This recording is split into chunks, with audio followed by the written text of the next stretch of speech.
Barakaldoko jaietako txosna batzordetik, 12 kultur gizarte eta kirol elkartek osatuta, Barakaldoko bizilegunei 10 jai egun hauetan aurrera eramango ditugun ekintzen berri eman nahi diegu. Agertze honetan, Barakaldoko txosna batzordearen ikurra dena agertuko da. Krisiaren aurka, prezio herritarrak. Berrikuntza nabaria izango da prezio herritarrak ezartzearena. Gure herria, krisi ekonomikoak sortutako egoera larria pairatzen ari da, eta horregatik, arrazoizko prezioak izan nahi ditugu gure txosnetan. Hau dela eta, aurreko urteetako prezioak mantenduko dira, 4 urtez jarraian. Eta prezio berezian jarriko dira kalimotxo eta garagardoa gure jaien egun handian. Uztailak 16, kalimotxo eta garagardoa euro batean.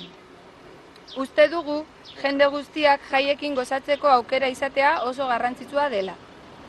Parte hartze herritarrari murrizketarik ez. Ondo baino hobeto dakigu elkarteok, bigarren paper bat jokatzen dugula jaien antolaketan. Bai planteatutako ekintzen kokapen zein aukeraketan, ideien garapenean edo ordutegien zehaztapenean. Baina, oztopo hauen gainetik, Barakaldoko jaien txosna batzordetik, jai herrikor eta parte hartzaileen aldeko apustua berresten dugu. Olako egoerek lekurik izango ez duten jai eredu bat. Hortik datorkigu, egitarau zabal eta anitza aurrera eramateko dugun gogoa. Jai eremuak, Barakaldoko udalak izendatzen ditu herriko jaietan parte hartzen duten elkarteen interesak kontutan hartu gabe.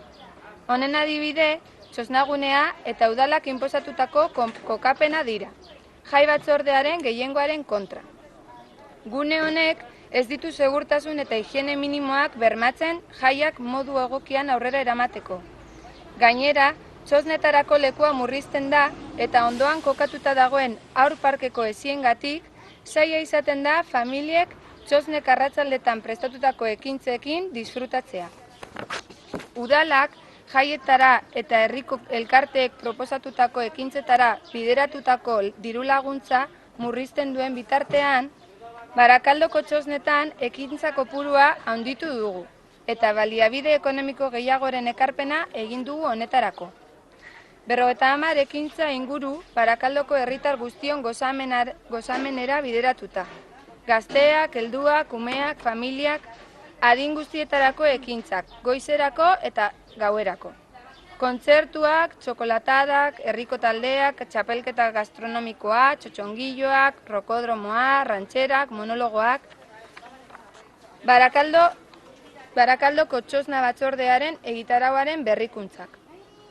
Aurtengo berrikuntzei dagokienez, txosnek antolatutako ekintza jakinarazteko atera dugun kartelean, QR kodearen erabilpena aipatu behar dugu.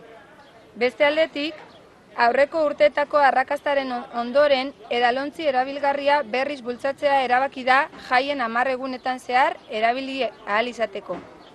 Neurri honekin, jaigune garbia izan nahi dugu eta gainera jaietan sortzen dugun hondakin kopurua izugarri murriztuko dugu. Jai hauetan, erabiliko dugun edalontzia ez dauka inongo produktu toxikorik, eta polipropilenoz gutxien kutsatzen duen plastikoa eginda dago. Enpresen eta instituzioen babes edo dirulaguntzaren beharrik gabe, jaigunearen garbitasuna eta hondakinen murrizketaren alde aurrera pausu bat ematea erabaki dugu. Espero dugu, udalak gure adibidea hartuta paperontzi eta beira eta plastiko edukiontzi nahikoa jartzea txosnagunean, eta Lasezarreko parkean garbitasuna bermatu ahal izateko. Gora Karmenak eta gora Barakaldoko jaiak!